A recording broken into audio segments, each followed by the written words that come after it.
Hello అందరికీ welcome back to Anu KR vlogs. నేను మీ అనురాధ. ఈరోజు మన ఛానల్లో రెసిపీ వచ్చేసి జొన్న పిండితో ఈ విధంగా వెజ్ పఫ్స్ని చేశాను. చాలా బాగుంటాయి, రుచి హెల్దీ కూడా, రుచి కూడా. ఈ విధంగా స్టీమ్ చేసుకుంటే మనకి ఎక్కువ ఆయిల్ పట్టకుండా తక్కువ ఆయిల్తోనే రుచికరమైన ఈ జొన్న పిండి రెసిపీని చూసేద్దాం. ముందుగా ఏదైనా సరే కడాయి లాంటిది మందపాటి గిన్నెని స్టవ్ పైకి పెట్టేసుకోవాలి. ఇప్పుడు ఇందులోకి 2 కప్పుల వరకు వాటర్ని యాడ్ చేసుకొని, పావు టేబుల్ స్పూన్ వరకు ఉప్పుని యాడ్ చేసుకొని, వాటర్లోకి ఉప్పు కూడా మంచిగా కలిసేంత వరకు ఒక్కసారి కలిపేసుకొని 1 కప్పు వరకు జొన్న పిండి తీసుకుంటున్నాను. సగం కప్పు వరకు గోధుమ పిండి తీసుకుంటున్నాను. పిండి మొత్తం వాటర్లో కలిసిపోయే విధంగా కలుపుతూనే పిండి దగ్గర పడేంత వరకు కలుపుతూనే పిండిని ఉడికించుకోవాలి. ఈ విధంగా ఉడికించుకోవడం వల్ల జిగురుదనం ఏర్పడి ఎక్కడ విరిగిపోకుండా ఉంటుంది మనం చేసే రెసిపీ. కాబట్టి ఈ విధంగా మొత్తం దగ్గరికి వచ్చేంత వరకు ఉడికించుకోవాలి. ఈ విధంగా ఉడికించేసుకొని స్టవ్ ఆఫ్ చేసుకొని పక్కన ఉంచుకుందాం.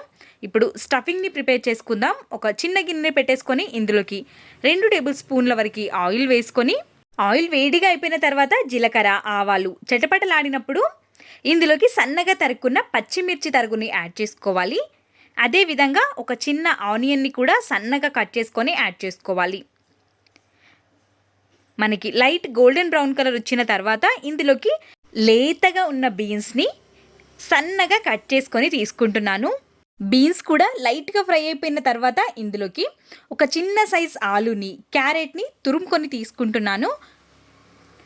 వీటన్నిటిని కూడా మొత్తం ఒక్కసారి కలిపేసుకొని ఇందులోకి ఒక గుప్పెడు వరకు కొత్తిమీర తరుగు, రుచికి సరిపడ ఉప్పు, పావు టేబుల్ స్పూన్ వరకు పసుపుని కూడా వేసేసి మంచిగా మూతని కవర్ చేసి ఫ్రై చేసుకోవాలి. చాలా తొందరగానే ఫ్రై అయిపోతాయి. ఒక 50% ఫ్రై అయితే సరిపోతుంది. ఇప్పుడు చల్లారేంత వరకు పక్కన ఉంచుకుందాం. మనం కలుపుకున్న పిండి అనేది చల్లారిన తర్వాత చేతికి కొంచెం వాటర్ని అప్లై చేసేసుకొని మంచిగా ఒక 2 నిమిషాల పాటైనా పిండిని మర్దన చేసుకోవాలి.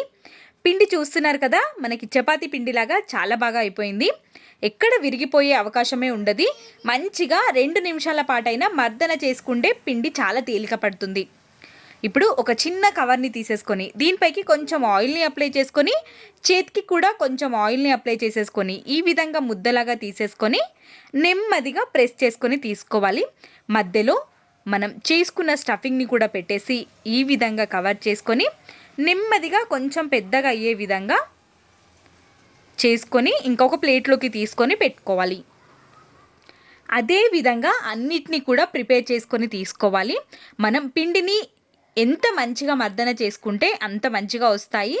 కాబట్టి ఈ విధంగా చేసేసుకొని ఒక 2-3 టేబుల్ స్పూన్ల వరకు స్టఫింగ్ని పెట్టేసి మంచిగా ఈ విధంగా క్లోజ్ చేసేసుకొని స్టీమ్ చేసుకోవడమే. నేను ఒక గిన్నెలోకి ఒక 2 కప్పుల వరకు వాటర్ని యాడ్ చేసుకొని పైన చిల్లులున్న గిన్నె పెట్టుకున్నాను. దీనికి కూడా కొంచెం ఆయిల్ అప్లై చేసుకుని పెట్టుకున్నాను ముందే. ఆ వాటర్ అనేది మంచిగా మరుగుతున్నప్పుడు ఈ విధంగా పెట్టేసుకొని వీటికి కూడా కొంచెం లైట్గా ఆయిల్ని అప్లై చేసుకోవాలి. మొత్తం ఈ విధంగా స్ప్రెడ్ చేసేసుకొని మనం చేసిన అన్నిటినీ కూడా నెమ్మదిగా ఒకదానిపైన ఒకటి పెట్టేసి మూతని కవర్ చేసి మంచిగా ఉడికించుకోవాలి. ఒక 5 నిమిషాల పాటైనా లో ఫ్లేమ్లో ఉంచుకొని ఉడికించుకుంటే లోపల వరకు మంచిగా ఉడికి ఈ విధంగా కూడా మనం తినేయొచ్చు. చాలా బాగుంటాయి, హెల్దీ రెసిపీ. ఈ విధంగా మనం ఉడికిన తర్వాత స్టవ్ ఆఫ్ చేసేసుకొని చల్లారేంత వరకు పక్కన ఉంచేసి నెమ్మదిగా ఒక్కొక్క దాన్ని తీసేసుకొని షాలో ఫ్రై లాగా చేసుకోవాలి. ఎక్కువ ఆయిల్ కూడా పట్టదు. ఒక 2-3 టేబుల్ స్పూన్ల వరకు ఆయిల్ని వేసుకొని లైట్గా ఈ విధంగా కాల్ చేసుకొని తీసుకోవాలి. కాల్ చేసుకోకుండా మనం అదే విధంగా కూడా తినొచ్చు. లోపల ఉన్న స్టఫింగ్ ఉడికింది, పిండి కూడా ఉడికింది కాబట్టి ఏ ప్రాబ్లం లేకుండా అదే విధంగా కూడా సర్వ్ చేసుకొని తీసుకోవచ్చు. ఈ విధంగా షాలో ఫ్రై చేసుకొని తినడం వల్ల రుచి ఇంకా డబల్ అవుతుంది. ఈ రెసిపీ మీకు ఎలా అనిపించిందో మీ వాల్యుబుల్ ఫీడ్బ్యాక్ని కమెంట్ సెక్షన్లో తెలియచేయండి. Thanks for watching. ఇలాంటి మరెన్నో వీడియోస్ మన ఛానల్లో ఉన్నాయి, ఒక్కసారి చూసేయండి.